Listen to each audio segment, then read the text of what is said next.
menjelaskan tentang sensor-sensor yang ada pada mesin K3V yang ada pada mobil Daihatsu Xenia. Sebelumnya, segan kami perkenalkan diri.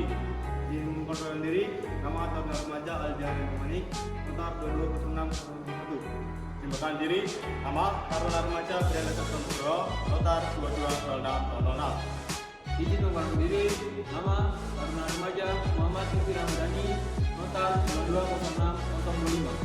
Izin perkenalkan diri, nama Taruna Remaja Muhammad Yasin, notar 2206-028. Baik, mari kita lanjut ke penjelasannya.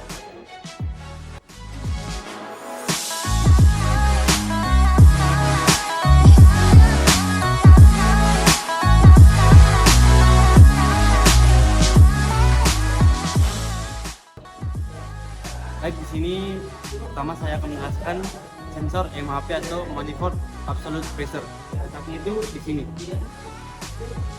Nah, MHP sendiri gunanya itu untuk mengetahui tingkat kevakuman pada intake manifold. MHP sendiri itu semakin tinggi tekanan udara pada intake manifold, maka ECU akan mendapatkan informasi bahwa mesin memerlukan bensin yang lebih. Contohnya itu pada saat kendaraan menanjak dan melakukan akselerasi. Baik, saya akan menjelaskan terkait TPS atau biasa disebut Throttle Position Sensor.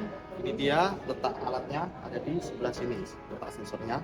Nah, untuk TPS sendiri berfungsi untuk memantau posisi throttle. Fungsi sensor TPS adalah memberikan informasi ke ECU tentang posisi katup throttle. Fungsi untuk mengetahui beberapa persen katup gas atau throttle valve terbuka saat pedal gas diinjak. Nah, untuk sensor selanjutnya yaitu knock sensor. Untuk letak sensornya berada di bawah stick. Nah, letaknya di dalam sini sana. Untuk knock sensor sendiri berfungsi untuk mendeteksi engine bila terjadi masalah knocking atau mengelitik. Bila terjadi knocking pada engine, maka ECU akan memerintahkan timing pengapian untuk dimundurkan sampai tidak terjadi knocking, kemudian dimajukan kembali.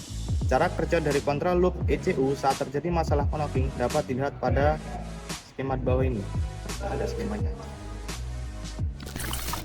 Baik, selanjutnya sensor yang akan saya jelaskan yaitu CKP atau Crankshaft Position Sensor.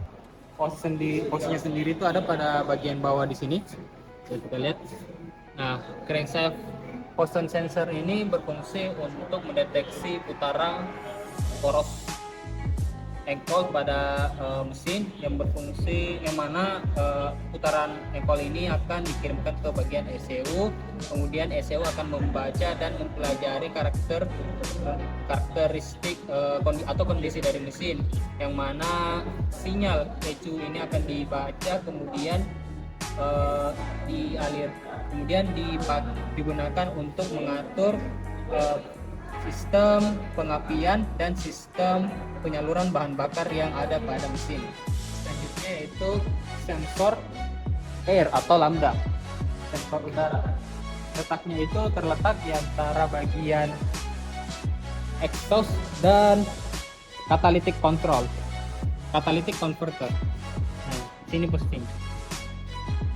Nah, O2 sensor ini berfungsi untuk mendeteksi kandungan O2 yang ada pada hasil pembakaran mesin.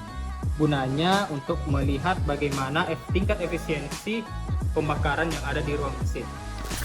Sensor selanjutnya saya akan menjelaskan tentang CMP, cam, Crankshaft Position Sensor berfungsi untuk mendeteksi posisi camshaft. Sensor camshaft juga memiliki fungsi memberikan data masukan ke ECU tentang posisi langkah mesin. Data ini berfungsi untuk menentukan langkah hisap di mana terjadi pembukaan injektor atau penginjeksian. Selanjutnya saya akan menjelaskan sensor selanjutnya yaitu ECT, Engine Coolant Temperature. Bisa dilihat di sini bersebelahan dengan intake radiator dan hot. ECT berfungsi untuk memberikan sinyal menghidupkan kipas radiator saat mesin sudah menyala atau panas. Jadi ECT sendiri berfungsi untuk mendinginkan suatu mesin yang ada di mesin bensin. Nah, untuk selanjutnya saya akan menjelaskan aktuator yang ada pada atas ini, yaitu coil atau ignition coil. Ignition coil tersendiri memiliki fungsi utama untuk mengubah arus listrik yang rendah menjadi arus listrik yang tinggi yang diperlukan untuk menyalakan mesin nantinya atau sebagai sumber pengapian. Selanjutnya untuk bagian aktuator yang akan saya jelaskan yaitu VVTi. Nah, VVTi sendiri ini merupakan teknologi pembukaan katup yang ada pada Toyota. VVTi sendiri merupakan kepanjangan dari Variable Valve Timing Intelligence, yang mana VVTi ini berfungsi untuk mempelajari atau mengatur bukaan katup pada mesin, yang mana di sini berfungsi untuk membuat efisiensi pada mesin jauh lebih baik dibandingkan katup yang dibuka secara mekanis. Nah, selanjutnya yaitu injektor. Nah, injektor sendiri ini berhubungan langsung dengan VVTi ini. Fungsinya dari VVTi ini mempelajari karakteristik dari mesin, sementara injektor sebagai penyalur bahan bakar. Nah, penyalur bahan bakar pada ruang mesin. Setelah VVTi mempelajari karakteristik dari kondisi mesin, maka VVTi sendiri dapat mengatur bukaan mesin sesuai dengan banyaknya jumlah oksigen yang dipasok dan banyaknya jumlah bahan bakar yang disemprotkan oleh injektor.